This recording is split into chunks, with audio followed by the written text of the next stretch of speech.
Hey guys, what's happening? Thanks for tuning in, coming back and watching. Hope you're doing super well. I'm doing fine. I was in Colorado. Some of you may follow my community tab here on YouTube, and I've posted a couple of photos from Colorado. I was up there for about a week hiking, social distancing, enjoying the great outdoors, and of course, taking some photos. Yeah. Anyway, hey, if you're new here, I'm Jim. It's great to meet you. I make tutorial videos every week showing you how I edit my photos using different software products. Today, there's a pretty cool thing going on, and that is Skylum that makes Luminar, my favorite product, and Aurora HDR, which I think is by far the best HDR product out there. They've got a combo bundle running for 5 days only. It starts today and it ends on the 22nd. It's usually like $188 for this combination, $99 for the next 5 days. Let me show you how I use the two together because they work really well together. Of course, they're made by the same people, so they should, but I absolutely adore it. It's fabulous, especially I think for landscape photos. Now, I'm actually not gonna make an HDR, but I'm gonna show you how I use it on a single exposure to really enhance the look. Here, let's get into it. Here's a photo. You can see no edits have been done. This is something I shot from atop a place called Molas Pass, Molas, I don't know. Anyway, outside of Durango, Colorado. There's the base photo. The first thing I like to do is go in here and, maybe give it a little bit of contrast, maybe put on the highlights, maybe pull up the shadows a little bit. These are minor tweaks, my friends, just trying to kind of get the light a little bit more balanced. There we go. Let me show you the before. There it is, and after. Really not a big difference. Here's where I start to make a difference. I'm going to say Edit, Plugins, and Aurora HDR. We're going to send this single exposure over to Aurora HDR, give it a nice little kick, and then come back to Luminar and wrap it up. Okay, my friends, here we are in Aurora HDR now. It's already gone through and applied its tone mapping, so there's the before and the after. I love that foreground. I don't love that sky. We're going to work on that, but first I'm going to do a couple of things, and this is not a full tutorial about Aurora HDR, by the way. If you're interested in learning more about it, I've got a playlist. I'll try to remember to link there. Lots of videos about Aurora HDR. I've used it for years. In fact, it was the product that sort of got me into working closely with Skylum around Aurora HDR and Luminar. It was my first real baptism, let's say, with their products. Anyway, so I'm going to go into HDR Enhance. I'm going to give it a little bit of clarity and a little bit of smart structure. And this is really just kind of amping up the crunchy and the crispiness. And I think it gives it some nice depth. Now, again, I don't really like those clouds, but don't worry about that. Right now, we're focused on the foreground. So there's the before and the after. Let me show you the difference, what Aurora HDR has done. I mean, to me, that looks fantastic. Again, I'm looking at the bottom half of the picture, but I love that look. I think it looks amazing. The clouds definitely look like HDR clouds. And to be clear, there's absolutely nothing wrong with that. If that's your look, hey man, go for it. Push the sliders, do whatever you want. I personally just don't like that look, so I'm going to fix it. But I came over here for the foreground, which just works great. So that's all I'm going to do. It applied tone mapping, and I gave it a little small bump with HDR clarity and HDR smart structure. By the way, you can see there's a whole lot of tools here that you can do a whole lot of different things if you want to. Again, not a full tutorial, but I'm going to say apply. I'm going to drop this back into Luminar and show you my next steps. Okay, we are back in Luminar. Here's the photo. So there's the base unedited photo. That's the current state, which is basically the Aurora HDR edit on top of the base photo. Let me show you. You can see here it says Aurora HDR layer.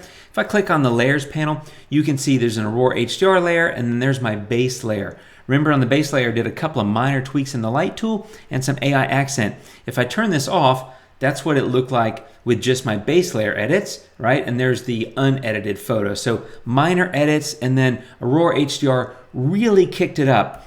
Now, what did I say when I was in Aurora HDR? I said, love the foreground, don't like the clouds. Well, here's what I'm gonna do about it. And you may have guessed this. I'm gonna get a gradient mask. This is a layer. There is layer masking in Luminar. I'm gonna click and drag to draw my gradient. And what I'm gonna do is basically just apply the Aurora HDR layer to the bottom half of the photo. I'm not touching the clouds. You can see that based on what the mask looks like. Remember, red is where the edits, which in this case are from Aurora HDR, are being shown. So I'm basically using Aurora HDR to accentuate my foreground without touching the sky. So if I turn this off, if you look just at the sky, no difference, right? But if you look at the foreground, massive difference. That's one of the ways I love to use Aurora HDR in combination with Luminar. It just works so well. And now I've got this photo that, I mean, I just think, whoops, I just think there's incredible depth in it. The foreground just looks awesome. It's got a little bit of HDR, but I'm not looking at it, and I wouldn't look at this photo and say, ooh, HDR over the top, oh my God, what'd you do? But if I left that sky in there, I think people would say that because it was kind of crunchy. So anyway, that's how I use the two in combo. I'm gonna go add a new adjustment layer and do a couple of touch-up edits, which is what I generally like to do after I've experimented with a few different layers. Okay, here's my new adjustment layer, and what I'm gonna do, you could come in and play with the highlights and stuff, but let me hit the J key. If you hit the J key, it turns on these little triangles in the histogram, and what they represent is either spots that are blown out, which means totally white, right, which are gonna be indicated with red. You can see here, a couple in the sky, very minor, there's a couple over there, and then these blue little spots, and these are ones that are basically totally black, right, completely in shadow. But that few of the red and the blue, to me, tells me I'm going to turn it off and not worry about it. Visibly, you don't even care, right? You don't even notice. So I could come in here and say, hey, I want to pop the whites a little bit more, make those clouds appear a little bit brighter, maybe put on the highlights. And again, if you want, hit the J key. If I blow the highlights, you'll see that this red gets a lot bigger, right? But I'm not going to do that. I'm going to leave the highlights, I think, at 0, but I'm going to bring up the whites a little bit, and you can see it's adding a tiny bit to the sky, but again, not really perceptible. You're not going to pick out that tiny little spot and say, well, it's blown out, right? And you're not going to do the same down there in the blue. So I'm going to hit J, turn that off, and I'm going to add a tiny bit of smart contrast, which I just love, and then I'm going to close that and maybe go to AI Enhance, give it a tiny bit of AI accent. Both of these are global impact. In fact, I'm actually going to pull some of the high. Nope, sorry. I'm going to pull the whites back a little bit. I don't want it quite that bright. And then I'm going to go to structure, and I'm going to give a little bit of negative structure just to soften up that sky.